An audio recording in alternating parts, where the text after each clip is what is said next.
नमस्कार बच्चों, कैसे हैं आप लोग। आशा करते हैं अच्छे से होंगे, घर पर होंगे और मन चित लगा के आप पढ़ाई लिखाई भी कर रहे होंगे।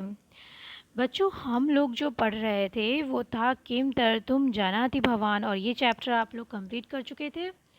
आज जो हम लोग करेंगे उसका अभ्यास करेंगे, ठीक है। जो क्वेश्चन आंसर है और नॉर्मली उसको हम लोग जल्दी से देख लेते हैं, फिर उसके बाद नेक्स्ट पढ़ेंगे। किम तरतुम जानाति भवान, ये चैप्टर था, तो उसका अभ्यास देखिए। पहला तो क्वेश्चन आपका होता है उच्चारण करो पुस्तिकायाम च लिखत। उच्चारण करिए और पुस्तिका में अपनी लिखिए। पुस्तिका अर्थात कॉपी में अपने लिखिए। तो यहाँ पर है आपका एक पदेन उत्तरत, दूसरा प्रश्न है।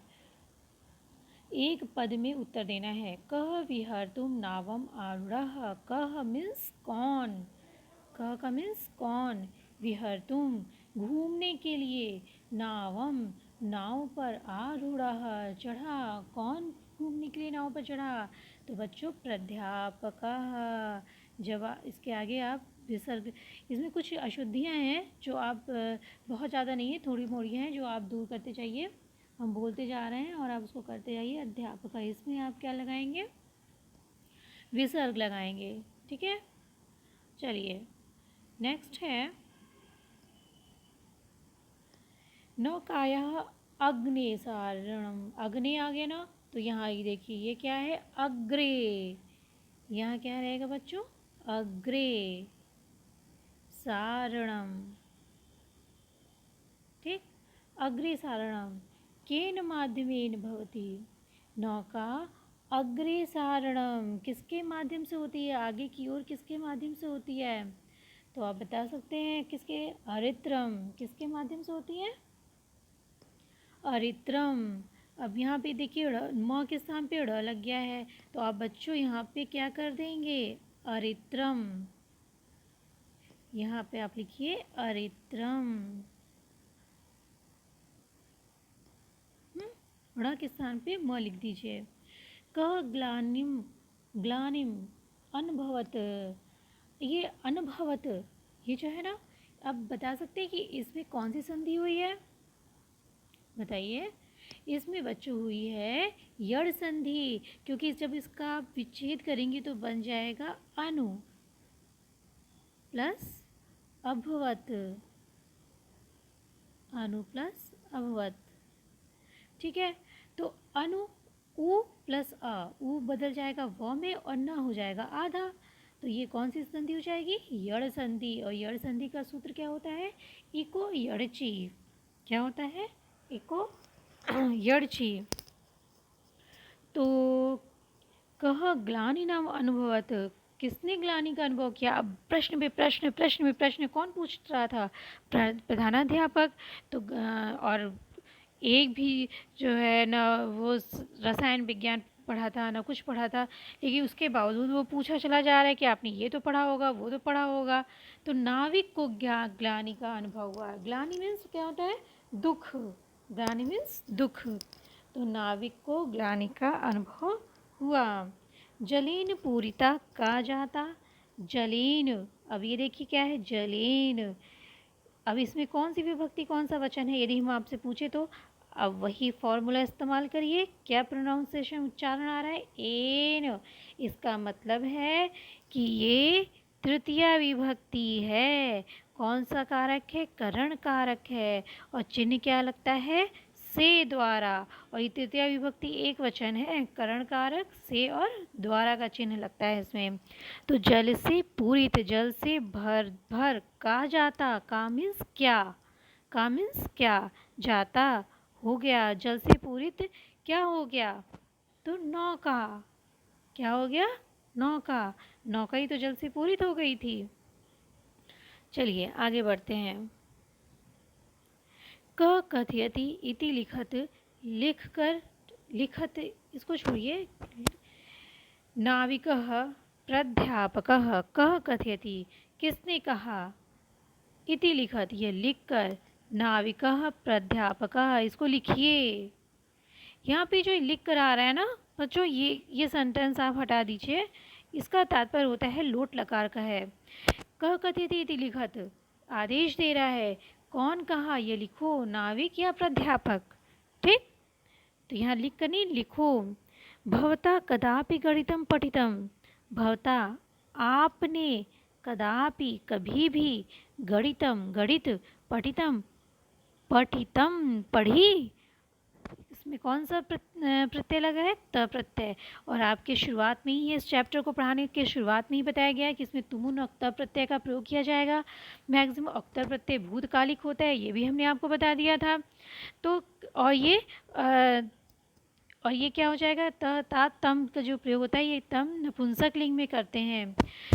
ठीक है, ये तम का जो प्रयोग होता है वो नपुंसक लिंग में होता है। जब त में तम बचेगा शेष तो वो नपुंसक लिंग में होगा। ये आप जब आप खूब प्रैक्टिस करेंगे त प्रत्यय की, तो आपको समझ में आ जाएगा कि पहचानने लगेंगे शब्दों को कि इसमें त लगा है कि त प्रत्यय लगा है, तो ये कौन सा लिंग है, स्त्रीलिंग है, पुल्लिंग है कि नपुंसक लिंग है। ठीक है, तो देखिए, भवतः कदापि गणितम पठितम, आपने कभी भी गणित पढ़ी, तो ये किसने पूछा, ये तो प्राध्यापका ने पूछा ना, प्राध्यापकः।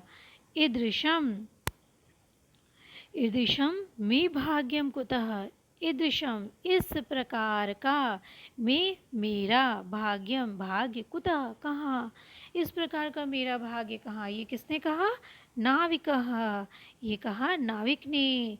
आप चैप्टर पढ़े ही हैं तो आपको पता भी होगा, और हमने अच्छे से समझाया भी है आपको। हाँ, ये सेंटेंस पढ़ते ही आपके दिमाग में एकदम क्लिक करेगा कि हाँ, इसको नाविक ने ही कहा है। त्वया अर्धांशः जीवनस्य व्यर्थतां नीतः। ठीक है, त्वया आपके द्वारा, त्वया में कौन सी विभक्ति, कौन सा वचन है, त्वया।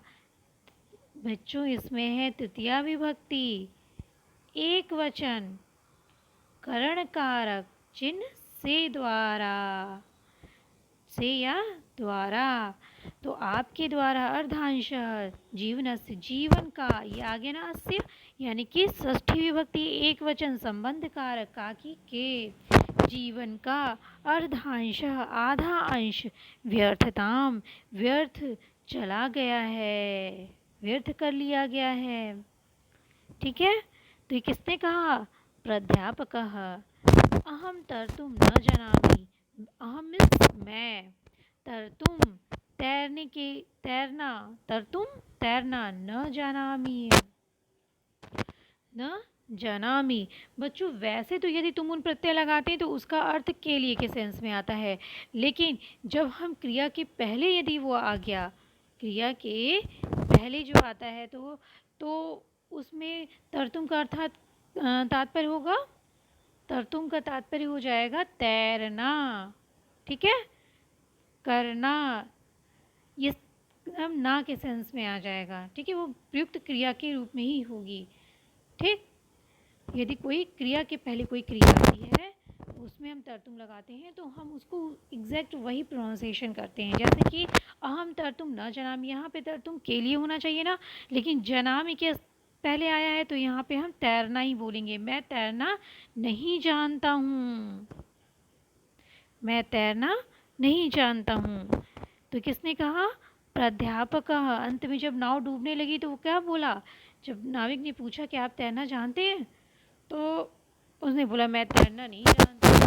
तब नाविक ने कहा ओफो, अब तो आपका पूरा जीवन व्यर्थ है, आपने पूरा जीवन गवा दिया,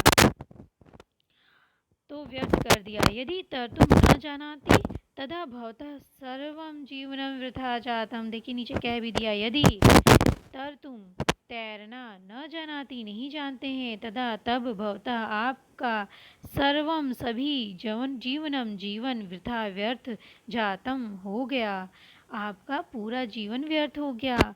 ये किसने कहा, नाविक ने कहा। किसने कहा, नाविक ने कहा।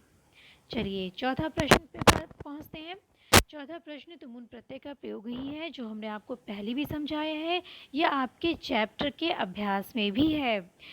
क्या है, अधोलिखित धातु भी, अधोलिखित धातु भी, तुमुन प्रत्यय, नीचे लिखे हुए धातुओं के तुमुन प्रत्यय नीचे लिखे धातुओं के तुमुन प्रत्यय योजित्वा जोड़ करके, हाँ ये धातु भी है बच्चों, धातु भी है। इसमें कौन सी, अब नीचे लिखे हुए धातुओं से धातु भी है ना, तो ये हो गया तृतीया विभक्ति बहुवचन। हाँ राम, तृतीया विभक्ति बहुवचन और करण कारक से द्वारा, से द्वारा चिन्ह हो गया। नीचे लिखे हुए धातुओं से, बहुत बहुवचन है ना, तो क्या बोलेंगे, धातु नहीं बोलेंगे, धातुओं से तुमुन प्रत्यय योजित्वा, तुमुन प्रत्यय जोड़ करके, योजित्वा जोड़, अब इसमें तुमुन प्रत्यय जोड़ करके पद रचना कुरुत, पद रचना करिए, यहाँ करके हटा दीजिए, करिए आदेश दे रहा है।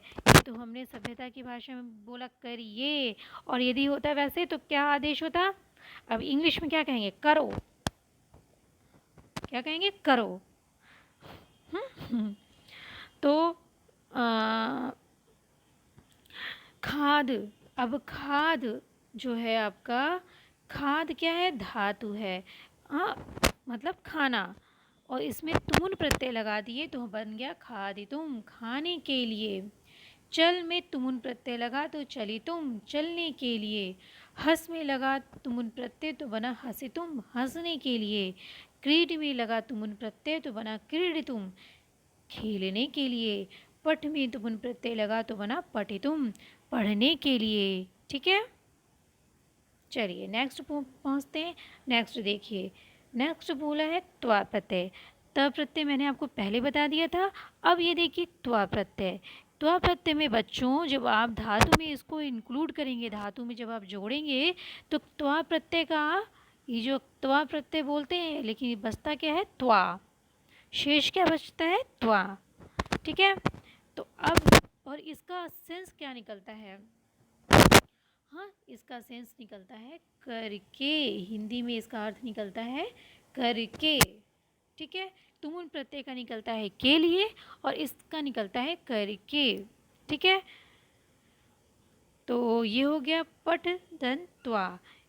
अधोलिखित धातु भी, नीचे लिखे धातुओं से त्वा प्रत्यय योजित्वा, जोड़ करके, देखिए योज धातु में, योज धातु में त्वा प्रत्यय जोड़ा है इसमें खुद ही, तो बन गया योजित्वा, जोड़ करके। पद रचना, पद की रचना, कुरुत करिए। पठ, अब पठ धातु में त्वा प्रत्यय जोड़ा तो बन गया त्वा का। अब हम जानते हैं यहाँ पे त्वा त्वा त्वा है, आप आगे त्वा बढ़ा लीजिए। ठीक है, क्या बढ़ा लीजिए, त्वा। ये आपको सोचना है, समझना है कि त्वा का त्वा ही शेष बचता है। ठीक है, लेकिन हम प्रत्यय तो पूरा लिखेंगे ना, आधा थोड़ी लिखेंगे, हम प्रत्यय पूरा लिखेंगे, त्वा प्रत्यय ही लिखेंगे हम।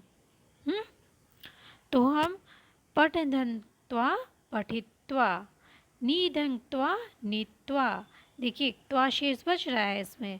गम धन त्वा गत्वा, लिख धन त्वा लिखित्वा, पढ़ करके, ले करके, जा करके, लिख करके। ठीक है बच्चों, आज हमने इतना ही रखा था। अनुवाद हम अलग से पढ़ेंगे, अलग से वीडियो बना के अलग से पढ़ेंगे, ताकि उसमें जो विभक्ति, कर्ता, कारक आए हैं और जो लकार आया है उसको हम कैसे सीक्वेंस में लिखें, ये हम जब समझेंगे उसको हम अलग से, वो हम समझेंगे जब सीक्वेंस वाइज आएगा ना आपका अनुवाद करने के लिए, तो हम उसको उसी समय समझते हुए चलेंगे। इस वजह से उसको हमने अलग वीडियोस का हम बनाएंगे। और आज का क्लास आपको कैसा लगा बच्चों, ज़रूर बताइएगा, और इसको लाइक करिएगा, सब्सक्राइब करिएगा। और सबसे महत्वपूर्ण बात, हंसते रहिएगा, मुस्कुराते रहिएगा।